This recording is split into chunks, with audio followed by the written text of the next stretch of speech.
Hey there, folks. I'm Mark, in affiliation with Spectrum Pulse, and it looks like we finally got a cooldown week, at least for now, cause it's Billboard BREAKDOwn.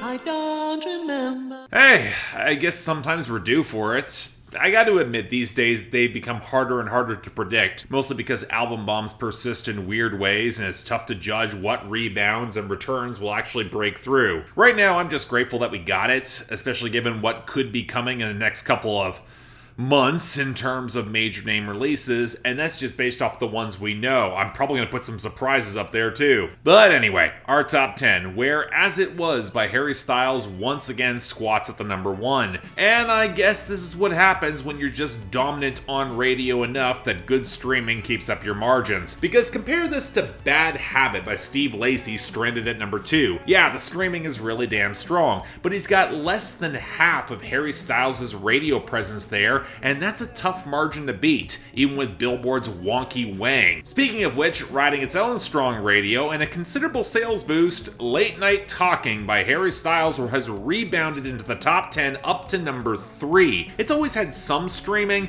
but not enough to make it a serious player. This feels like a one-time thing, especially as the sales were more driven off a physical vinyl campaign, not one through iTunes. But hey, it was enough to get over Sunroof by Nicki and Daisy at number 4, which is even more reliant on the radio, as well as a slip for About Damn Time by Lizzo at number 5, which seems to be on the decline on the radio anyways. At least they held up over I Like You a Happier song by Post Malone and Doja Cat at number 6, where the radio is entirely on board, but now streaming's starting to pick up for it too. Hell, that was enough to get put over Super Freaky Girl by Nicki Minaj, stranded at number 7, which has consistently strong streaming, but is just not picking up the radio like you might expect for the pop crossover. Now this leaves it vulnerable to another new top 10 entry, I Ain't Worried by One Republic at number 8. I mean, I'm not surprised it's here. I'm a little bit disgusted, but it's been big on the radio and streaming's now getting behind it as well. Just dandy. Hell, it pushed back Running Up That Hill by Kate Bush all the way down to number 9. Yeah, I know it's on the way out, but still. And that introduces yet another top 10 entry, You Proof by Morgan Wallen, where thanks to radio and streaming getting on board in earnest, this cheap, undercooked snap and trap beat got dumped on us, and it looks like it's got a little bit of traction. Yippee. Well, anyway, let's move past all that and get to our losers and dropouts, where alongside all the DJ Khaled dropouts, Cold Heart PNAU remix by Elton John and Dua Lipa is finally gone. But looking at our losers, the majority are just debuts from last week. From DJ Khaled, God Did with Rick Ross, Lil Wayne, Jay-Z, John Legend, and Friday fell to 43, and Beautiful with Future and SZA hit 73, Beat the Odds by Lil TJ fell down to 68, and Hold Me Closer by Elton John and Britney Spears stumbled down to 23. Outside those,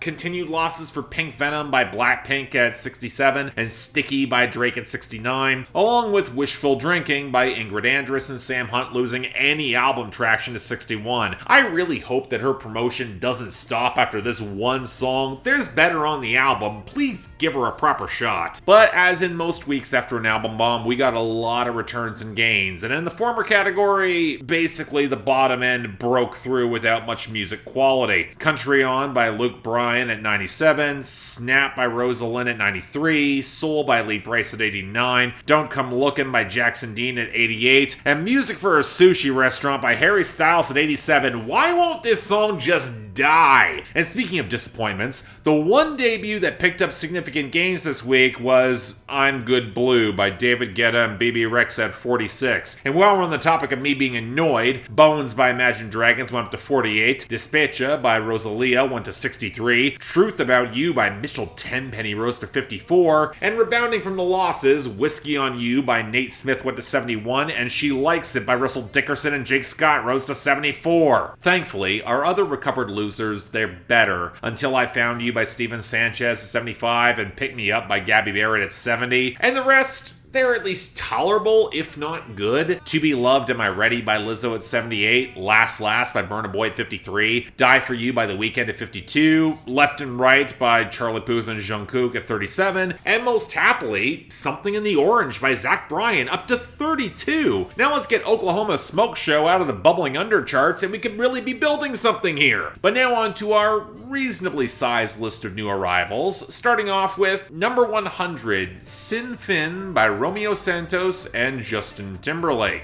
Take it. We've been here before. You're strong enough to save us. Oh, baby. This is the sort of song where I'm disinclined to be charitable to anyone here. The last time I talked about Romeo Santos was back in 2018, and not positively. Also around the same year that Justin Timberlake nuked his career from orbit. So while Santos seemed to be very excited to work with a personal hero of his, I also recognize the continued attempts by the industry to make Justin Timberlake a thing again, especially hopping on the bachata trend, which is all the more exasperating because the song's actually pretty decent. The acoustic work pays off the more textured percussion really effectively. I like the electric guitar work. The vocals all sound a little bit over-compressed as you would expect, but the interplay is actually really pretty, and there's a sensuality to the love-struck confession that actually does feel sincere. So yeah, much to my surprise, this is a lot better than I expected. Pretty good even as a Latin pop song. I'll take it. Number 99, Billie Eilish by Armani White. On my wrist, but I want that diamond. Niggas talk crazy when I pull up in sight.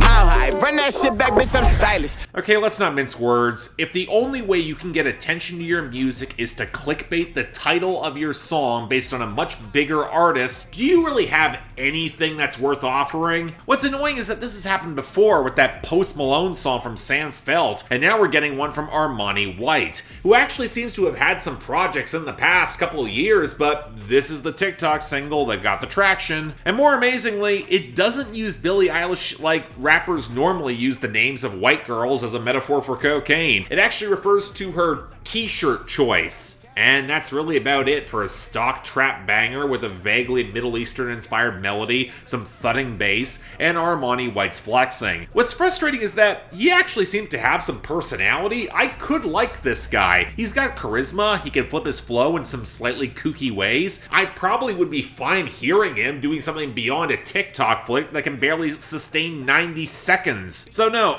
I'm not gonna call this bad, but I feel like I should have been introduced to this guy in a different way. I'd probably like him a lot more. He's got potential. I'll give him that. Number 98, Static by Steve Lacy. Sniffing that K, did you feel the hole? Hope you find peace for yourself.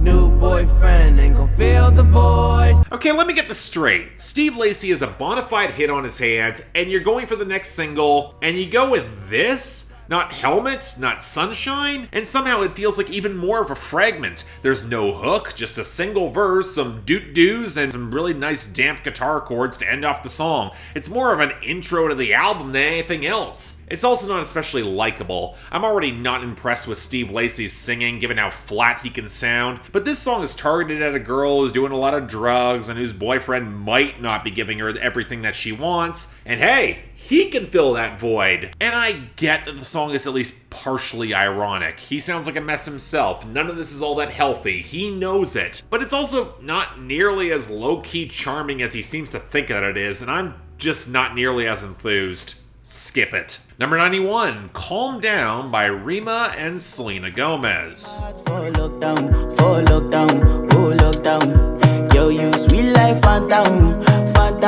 If I tell you say I love you, you know they for me, young girl, oh young girl. Okay, full embarrassing disclosure. Somehow wires got crossed in my head, and I initially thought Rema was Remy Wolf, and I thought it was really cool she finally got her breakthrough. I was very wrong about that. Rema is a Nigerian Afrobeat artist who I actually really liked working with FKA Twigs on Capra songs, and he put out this track back in February and then got the Selena Gomez crossover stimulus package. And yeah, I like this too. The cyclical guitar behind the sharper percussion with swells of strings and synth give the song a very soothing patter that works well for Selena Gomez's limited vocals. It's just a really sweet romantic slow burn that almost earns opening up with Selena Gomez whispering vibes, especially by the final verse where it's very honest about how it just might not last, even if they might want it to work. So yeah, I know I normally give more passes to Selena Gomez than most, but this is a damn good song.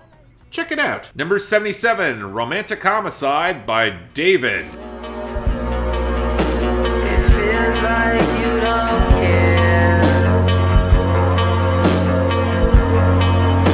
Enlighten me, my dear. Okay, how to explain this? Apparently this guy was at one point a Fortnite YouTuber, then caught some TikTok virality with this, where as of recording, he's got less subscribers on his music channel on YouTube than my main channel. It's getting weird. Anyway, thank TikTok virality for this fragment of a song, where we get a post-breakup track where he killed his ex in his mind and was able to move on. Somewhat. And we got some astoundingly shitty percussion to back up the haze of muddy guitars and painfully weak crooning. This feels like the sort of song that you would never otherwise hear because it got rejected for the fuckboy pop rap playlists that play XXXTentacion deep cuts without rapping. But thanks to TikTok, it's got streaming, and while there can be some charm with amateurish songs like this, it doesn't have it. It's bad. Next. Number 42, Talk by Yeat.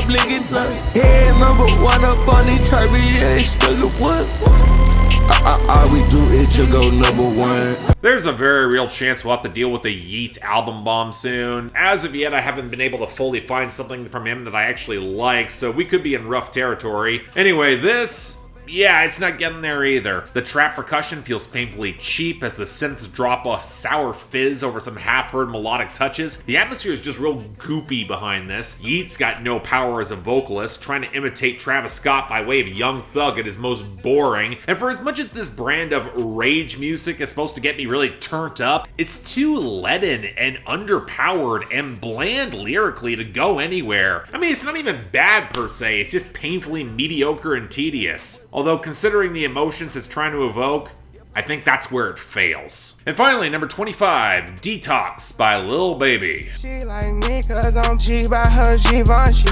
Every time you look up, I be doing something else, yeah, that's me. I don't do too much, that's P. These hoes so embarrassing. I gotta be honest, despite the fact that I've generally become more tolerant of Lil Baby over the years, I'm just not all that enthused for that new album. Part of it is that My Turn felt very overlong and not particularly interesting in retrospect, and it hasn't felt like Lil Baby's evolved or changed much since then. So with the new single, it's breaking really high. Okay, there's parts I like.